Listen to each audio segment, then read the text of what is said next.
Hey yo, what up guys? Dito nga Boss Alon nagbabalik. At dito nga nakakuha tayo ng vision dito kay Kadita. Kasi andito sila sa taso yan. Saktong sakto. At dito, nagbigay nga dito si Alpha. Kaya dito sinundan ko na. Hey, bakaangas. Huling-huli natin tatlo. Sheesh! Mega kill. Tank yan pre. Tank yan. Tapos sakto, ando na naman sa taas. Kaya dito, class na naman to. Dito nga, bibigay naman tayo dito. Sakto, dalawa naman nakuha natin dito. Pero malaking bagay na rin yung kahit dalawa. Tapos napigilan na natin sila doon. Bali, good trade pa din yun. Pero andito naman yung marksman natin. Tapos tsaka si Alpha.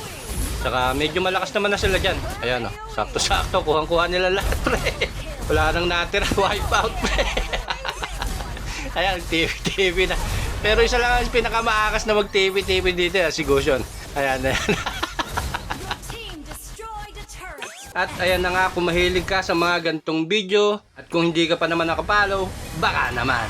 Nang sa ganon, update ka sa lahat ng video na i-upload natin. Yun lang, bye-bye!